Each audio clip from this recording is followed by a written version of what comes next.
Hi, ഇന്നത്തെ എൻ്റെ video എന്ന് വെച്ച് കഴിഞ്ഞാൽ നമ്മൾ വണ്ടി എടുത്തിട്ട് കറക്റ്റ് ഒരു മാസമായിട്ടുണ്ട്. ഈ ഒരു മാസം കൊണ്ട് എനിക്ക് എത്ര രൂപ വരവുണ്ട്, ഈ വണ്ടിയിൽ എനിക്ക് എത്ര രൂപ മുടക്കേണ്ട വന്നു എന്നുള്ള കാര്യങ്ങളാണ് ഞാൻ നിങ്ങളുടെ മുന്നിൽ പറയാൻ ആഗ്രഹിക്കുന്നത്. അതുപോലെ തന്നെ നിങ്ങൾക്ക് വണ്ടി എടുക്കാൻ ആഗ്രഹിക്കുന്ന ആളാണെങ്കിൽ ഈ വീഡിയോ ഒരിക്കലും സ്കിപ്പ് ചെയ്യാതെ കാണണം. അല്ല, നിങ്ങളുടെ കൂട്ടത്തിലുള്ള ഒരാളാണ് വണ്ടി എടുക്കാൻ ആഗ്രഹിക്കുന്നതെങ്കിൽ അയാൾക്ക് ഈ വീഡിയോ അയച്ചു കൊടുക്കണം. അപ്പോൾ നമ്മൾ വണ്ടി എടുത്തത് 45 ലക്ഷം രൂപയ്ക്കാണ്. അതിൻ്റെ അകത്ത് 25 ലക്ഷം രൂപ നമ്മൾ ലോൺ ഇട്ടിട്ടുണ്ട്. 20 ലക്ഷം രൂപ കുറച്ച് ഗോൾഡ് പണയം വെച്ചത് എൻ്റെ കയ്യിലിരുന്ന ഒരു വണ്ടി സെയിൽ ചെയ്ത പൈസയോടാണ്. അപ്പോൾ ആ പൈസ നമ്മൾ ഈ കൂട്ടത്തിൽ കൂട്ടുന്നില്ല. നമ്മൾ 25 ലക്ഷം രൂപ ലോൺ ഇട്ടപ്പം നമുക്ക് അതിൻ്റെ അകത്തുള്ള ചിലവെന്ന് പറഞ്ഞു കഴിഞ്ഞാൽ, ലോണിൻ്റെ ചിലവെന്ന് വെച്ചാൽ 37,000 രൂപ പ്രോസസ്സിങ് ഫീസും ഒരു 15,000 രൂപ RCയും പെർമിറ്റും എടുക്കാനും ആയിട്ടുണ്ട്. അവിടെ നിന്ന് നേരെ നമ്മൾ കൊണ്ടുപോയത് വർമാസിലോട്ടാണ്. വർമാസിൽ ഏകദേശം 2.5 ലക്ഷം രൂപ നമുക്ക് മുടക്കുണ്ട്. നമുക്ക് സെറ്റ് പണിയാതെ വേണേൽ വണ്ടി ഉപയോഗിക്കാമായിരുന്നു. പക്ഷേ ആ കണ്ടീഷനിൽ ഇങ്ങോട്ട് കൊണ്ടുവന്നു കഴിഞ്ഞാൽ ഓടത്തില്ല. കാരണം നല്ല ഹെവി ലോഡും കാര്യങ്ങളും ഉണ്ടെങ്കിലേ നമുക്കിവിടെ നമ്മുടെ ഇവിടെ അവർക്ക് വണ്ണസ് എന്ന് പറഞ്ഞാൽ ആ ബ്രാൻഡ് നെയിം ലോഡും. നമ്മളെന്ന് വെച്ച് കഴിഞ്ഞാൽ നമ്മളെ കുറച്ച് ചുരുക്കം വരെ ഈ 2 വർഷം കൊണ്ട് എന്നെ അറിയാവുന്ന കുറച്ച് ആൾക്കാരേ ഉള്ളൂ. ഈ ഒരു വണ്ടി എടുത്തു കഴിഞ്ഞിട്ടാണ് ഇപ്പോൾ എൻ്റെ ഈ വീഡിയോ കാണുന്ന നിങ്ങൾ പോലും എന്നെ അറിയുന്നത്. അതിന് മുമ്പ് നിങ്ങൾക്കറിയത്തില്ല, ഞാൻ ഈ ഫീൽഡിൽ 2 വർഷമായിട്ടുണ്ട്. അപ്പം നമുക്ക് വർമാസിൽ കൊണ്ട് നമ്മൾ 2.5 ലക്ഷം രൂപ മുടക്കുണ്ട്. നമ്മൾ 2.5 ലക്ഷം രൂപ മുടക്കിയിൽ കുറേ സാധനങ്ങൾ എൻ്റേതാണ്, ഞാൻ കയ്യിൽ നിന്ന് കൊണ്ട് കൊടുത്തത് ആണ്. വർമാസിൽ നമ്മൾ ചെയ്തേക്കുന്നത് വെച്ചാൽ control unit, mixer, punch box, front cabin, wiring, ഇത്രയാണ് നമ്മൾ ചെയ്തത്. നമുക്ക് 2.5 ലക്ഷം രൂപ ചിലവുണ്ട്.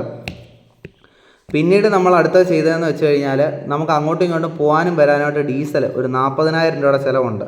40,000 രൂപയുടെ ചിലവെന്ന് വെച്ചാൽ, നമ്മൾ വണ്ടി ഇപ്പം നിലവിൽ കൊണ്ട് നിർത്തിയിട്ട സ്പോട്ടിൽ ഫുൾ ടാങ്കിലാണ് നമ്മൾ നിർത്തിയിരിക്കുന്നത്. അങ്ങനെയാണ് സാധാരണ നമ്മൾ ചെയ്തുകൊണ്ടിരിക്കുന്നത്.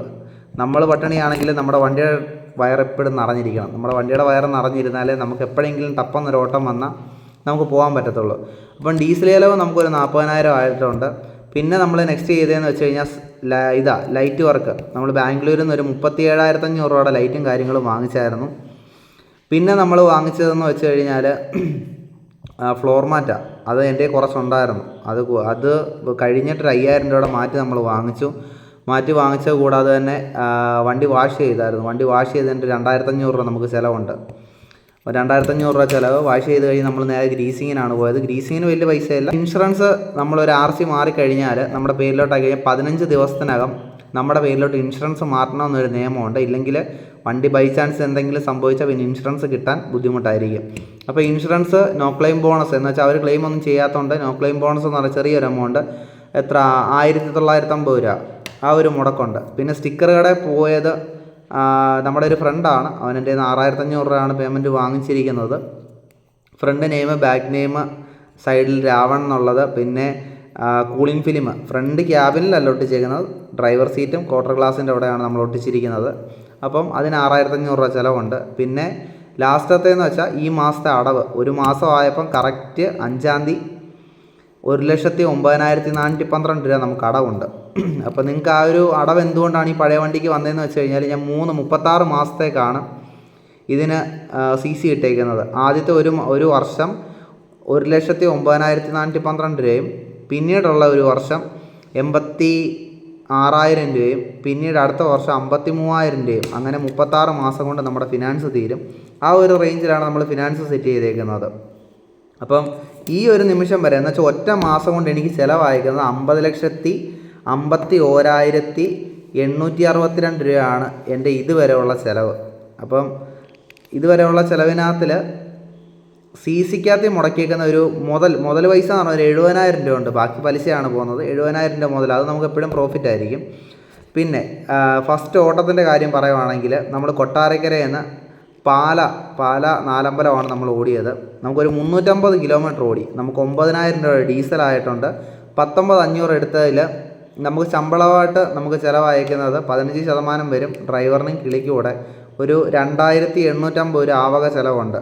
അപ്പം ഡീസലും 2,850 രൂപ, 9,000 രൂപ ഡീസൽ, 2,850 രൂപ ശമ്പളം കഴിഞ്ഞിട്ട് 7,650 രൂപയാണ് നമുക്ക് ഈ 30 ദിവസം. എന്ന് വെച്ചാൽ 3-ാം തീയതിയാണ് നമ്മൾ വണ്ടി എടുത്തത്. ഈ മാസം 3-ാം തീയതി ആകുമ്പോഴത്തേക്ക് 30 ദിവസം, ഒരു മാസത്തെ കണക്കാണ് ഞാൻ നിങ്ങളോട് പറയുന്നത്.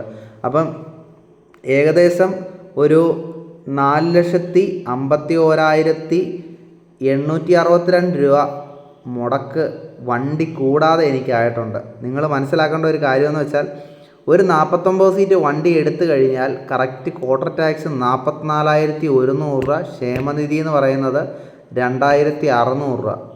ഇതോടെ കൂട്ടിയിട്ടാണ് ഞാൻ ഈ പറയുന്ന കണക്ക്.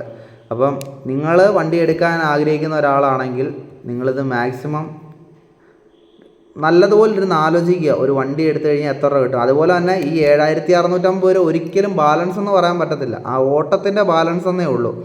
വണ്ടിക്ക് വേറെ ചിലവുകളുണ്ട്, ടാക്സ് ഉണ്ട്, ഇൻഷുറൻസ് ഉണ്ട്, ടെസ്റ്റിംഗ് സമയത്തെ ചിലവുകളുണ്ട്, തേയ്മാനമുണ്ട്, എല്ലാം നിങ്ങൾ മനസ്സിലാക്കുക.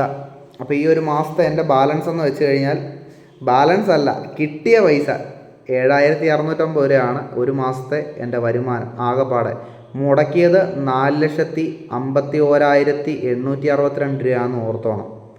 അപ്പോൾ ഏകദേശം ഈ ഒരു ഫീൽഡിലോട്ട് ഇറങ്ങാൻ ആഗ്രഹിക്കുന്ന ആൾക്കാർ നല്ലതുപോലെ ചിന്തിക്കുക. ഇഷ്ടത്തിൻ്റെ പുറകെ ഇറങ്ങിയാൽ കഷ്ടപ്പെടേണ്ട വരും. നിങ്ങളുടെ മുന്നിൽ അതിനുള്ളൊരു ഉദാഹരണമാണ് ഇരിക്കുന്നത് ഞാൻ. ഇഷ്ടപ്പെട്ട സാധനം നേടണേ കഷ്ടപ്പെടേണ്ട വരും. കഷ്ടപ്പെട്ടാൽ എന്നെങ്കിലും ഇഷ്ടപ്പെട്ട സാധനം നമ്മുടേത് മാത്രമായിട്ട് മാറും. ഇത് നിലവിൽ ഞാൻ പറഞ്ഞില്ലേ, ഒരു വണ്ടി എടുക്കുക എന്നുള്ളൊരു ലക്ഷ്യം മാത്രമാണ്. അതിൻ്റെ മുന്നോട്ടുള്ള ചിലവുകളെന്ന് വെച്ചാൽ ഭയങ്കര ബുദ്ധിമുട്ടാണ്. നിങ്ങൾ ഉദ്ദേശിക്കുന്നത് പോലെയല്ല. എന്നെപ്പോലുള്ളൊരു മിഡിൽ ക്ലാസ് ടീം വണ്ടി എടുത്തു കഴിഞ്ഞുള്ള സാഹചര്യമാണ്. പൈസ ഉള്ളവരുടെ കാര്യമല്ല ഞാൻ നിങ്ങളോട് പറയുന്നത്.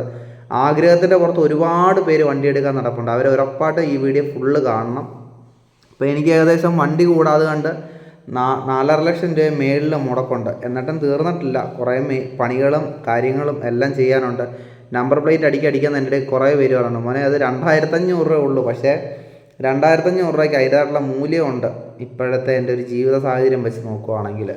അപ്പം ഇത്രയും ബുദ്ധിമുട്ട് റിസ്ക് എടുത്ത് എന്തിനാ വെച്ചാൽ റിസ്ക് എടുക്കാതെ കൊണ്ട് റിസ്ക് തിന്നാൻ പറ്റത്തില്ല. ആ ഒരു കാര്യമൂടെ പറയാം. പിന്നെ ഇപ്പം ഈ 50,51,000 ചില്ലോ എൻ്റെ മുടക്കം പറഞ്ഞപ്പോൾ നിങ്ങളിപ്പോൾ ചിന്തിക്കും പുത്തൻ വണ്ടി എടുത്താൽ പോരായിരുന്നു. പുത്തൻ വണ്ടി എടുക്കുമ്പോൾ നിങ്ങൾ ഇങ്ങനെ ആലോചിക്കുക, ഈ പറഞ്ഞ വണ്ണസിന് കൊടുത്ത 45 ലക്ഷം രൂപ മാത്രമേ ഉള്ളൂ ചേഞ്ച്. ബാക്കി എല്ലാ ചിലവുകളും വരും. ടാക്സ്, ഇൻഷുറൻസ്, ക്ഷേമനിധി, ഇങ്ങോട്ടും അങ്ങോട്ടും പോകുന്നതിൻ്റെ ഡീസൽ ചിലവ്, ഡ്രൈവർ. നിങ്ങൾ ഉദ്ദേശിക്കുന്നത് പോലെ അല്ല. ഒരു വണ്ടി ഇറക്കിയിട്ട് വരാൻ ഒരു കാരണവശാലും നമ്മൾ ഉദ്ദേശിക്കുന്ന പൈസ അല്ല. ഈ പറയുന്നത് 2.5 ലക്ഷം രൂപ, 3 ലക്ഷം. പുത്തൻ വണ്ടി ഇപ്പോൾ ഇറക്കുവാന്ന് വിചാരിച്ചോ, പുത്തൻ വണ്ടിക്ക് പോക്കുവരവ് ചിലവും വണ്ടിയുടെ ചേസ് കൊണ്ട് പ്രകാശി കൊണ്ടിട്ട് തിരിച്ച് വരുന്നത് വരെ ഞാൻ ഉറപ്പ് നിങ്ങൾക്ക് ഒരു 3.5 ലക്ഷം രൂപ ചിലവുണ്ട്. പിന്നെ റോഡ് ടാക്സ്, ഇൻഷുറൻസ് എല്ലാം വേറെയാണ്. പുത്തൻ വണ്ടി വാങ്ങിച്ചാലും മാറ്റി വാങ്ങിക്കണം. Wiring, light, cooler, set work, TV, ഇത് എല്ലാം ചെയ്തേ പറ്റത്തുള്ളൂ. ഞാൻ കാണിച്ച മണ്ടത്തരമാണോ എന്ന് ചോദിക്കുന്ന ഒരാളോട് എനിക്ക് ഇത്രേ പറയാനുള്ളൂ. നിങ്ങളൊരു പുത്തൻ വണ്ടി എടുക്കുക. പുത്തൻ വണ്ടി എടുക്കുക എന്ന് വെച്ചാൽ എടുത്തു എന്ന് കരുതിയിട്ട് നിങ്ങൾക്കുണ്ടാകുന്ന ചിലവ് എത്ര വരുമെന്ന് നിങ്ങൾ തന്നെ നിങ്ങളുടെ മനസ്സിൽ ചോദിച്ചോളുക. ഒരു പുത്തൻ വണ്ടി എടുത്തു കഴിഞ്ഞാൽ ടാക്സ്, ക്ഷേമനിധി, ഈ പറയുന്ന മാറ്റ്, ഈ പറയുന്ന ലൈറ്റ് വർക്ക്, സെറ്റ് വർക്ക്, ലൊട്ടിലൊടുക്ക് പേരൊട്ടിക്കുന്ന അടക്കം മൊത്തം ചെയ്തേ പറ്റത്തുള്ളൂ. പിന്നെ വണ്ണസിന് എന്തിനാണ് ഇത്രയും പൈസ കൊടുക്കുന്നത്? അവരുടെ ബ്രാൻഡ്, ആ ഒരു നെയിം ആണ് എന്നെ ഇപ്പോൾ ഈ വീഡിയോയ്ക്ക് മുന്നിൽ 10,000 പേര് എന്ന് വെച്ചാൽ 10 കുറഞ്ഞതെന്ന് വെച്ചാൽ 5,000 മുതൽ മേളിലോട്ട് എൻ്റെ വീഡിയോ കാണാനായിട്ട് ആൾക്കാർ ഒത്തിരി എന്നെ സ്നേഹിക്കുന്നത്. വണ്ണസ് എന്ന് പറയുന്ന വണ്ടിക്ക് വേണ്ടിയിട്ടാണ് ആദ്യം വന്നത്. പിന്നീട് പക്ഷേ അവർ എനിക്ക് വേണ്ടി എന്നോടുള്ള ഇഷ്ടം കൊണ്ട് നിൽക്കുന്നവരാണ്. അവർക്ക് വേണ്ടിയിട്ടൂടാണ് ഈ വീഡിയോ മെയിനായിട്ട് ഞാൻ ചെയ്യുന്നത്. നിങ്ങളിൽ ആരെങ്കിലും വണ്ടി എടുക്കാൻ ആഗ്രഹിക്കുന്നുണ്ടെങ്കിൽ നിങ്ങളിത് ഉറപ്പായിട്ടും ഇരുത്തി ചിന്തിച്ചിട്ടേ നമ്മളൊരു കാര്യത്തിലോട്ട് ഇറങ്ങിത്തിരിക്കാവൂ. ഞാൻ റിസ്ക് എടുക്കരുതെന്നൊന്നും പറയത്തില്ല. ജീവിതത്തിൽ റിസ്ക് എടുക്കണം. ചിലപ്പോൾ നഷ്ടപ്പെടാം. ഇതൊന്നും നമ്മൾ ഈ ലോകത്ത് കൊണ്ടുവന്നതല്ല. ഇതെല്ലാം ദൈവം നമുക്ക് ഇവിടെ തന്നതാണ്. ചിലപ്പോൾ ഇവിടെ തന്നെ ഉപേക്ഷിക്കേണ്ട വരില്ല. നമ്മൾ ഉപേക്ഷിച്ചേ പോകാൻ പറ്റത്തുള്ളൂ. പക്ഷേ ജീവനോട്ടിരിക്കുന്ന സമയത്ത് തന്നെ നമ്മൾ ഒരുപാട് സ്നേഹിച്ച കാര്യങ്ങൾ നമ്മളെ വിട്ട് പോവാം. എനിക്ക് സങ്കടം ഉണ്ടോയെന്ന് ചോദിച്ചാൽ സങ്കടമുണ്ട്. ഒരു 3 വണ്ടിയൊക്കെ ഒറ്റയടിക്ക് കയ്യിൽ നിന്ന് പോകാമെന്നൊക്കെ വെച്ച് കഴിഞ്ഞാൽ നല്ല രീതിയിൽ സങ്കടവും കാര്യങ്ങളൊക്കെ ഉണ്ട്. പക്ഷേ അതൊന്നും പുറത്ത് കാണിച്ചിട്ട് കാര്യമില്ല. ഞാൻ പറഞ്ഞില്ലേ, നഷ്ടം നമ്മുടെ ജീവിതത്തിൽ വരാം. ചിലപ്പോൾ ഈ ഒരു വട്ടവും ഞാൻ തോറ്റു പോയേക്കാം. പക്ഷെ എനിക്ക് അങ്ങനെയുള്ള പേടിയൊന്നുമില്ല. ഞാനിപ്പോഴും എന്നിലാണ് വിശ്വസിക്കുന്നത്. നാളെ ഞാനുണ്ടെങ്കിൽ എൻ്റെ കാര്യങ്ങളെല്ലാം എനിക്ക് നോക്കാൻ പറ്റുമെന്നുള്ള ഒരു വിശ്വാസം, ആ ഒരു ഒന്നുകൊണ്ട് മാത്രമാണ് ഞാൻ വീണ്ടും ഈ പരിപാടിയിലേക്ക് ഇറങ്ങിയത്. പിന്നെ നിങ്ങളെന്നെ മാക്സിമം സപ്പോർട്ട് ചെയ്യുക. എൻ്റെ വീഡിയോ ഫുള്ളായിട്ട് കാണുക. എന്നെ ഈ വീഡിയോക്കകത്തിലാണ് എന്നെ കാണുന്നതെങ്കിൽ എൻ്റെ ബാക്കിയുള്ള വീഡിയോകളിലൂടെ കണ്ട് നമ്മളെ സപ്പോർട്ട് ചെയ്ത് കൂടെ നിൽക്കുക. എന്തായാലും എൻ്റെ വണ്ടി ഉള്ളിടത്തോളം കാലം ഞാൻ നിങ്ങൾക്ക് വീഡിയോ ഇട്ട് തരുമെന്നല്ല, എന്നെ കൊണ്ട് പറ്റുന്ന രീതിയിലൊക്കെ ഞാൻ ചെയ്യാം. എനിക്ക് കുറേ എന്താ പറയണ്ടേ, ഒത്തിരി അറിവും കാര്യങ്ങളൊന്നും ഉള്ള ഒരാളല്ല. പക്ഷേ എൻ്റെ ജീവിതത്തിൽ നിന്ന് ഞാൻ പഠിച്ച കാര്യങ്ങളാണ് ഞാൻ നിങ്ങളുടെ മുന്നിൽ ഷെയർ ചെയ്യുന്നത്. അപ്പോൾ അടുത്തൊരു വീഡിയോ ആയിട്ട് വീണ്ടും വരാം.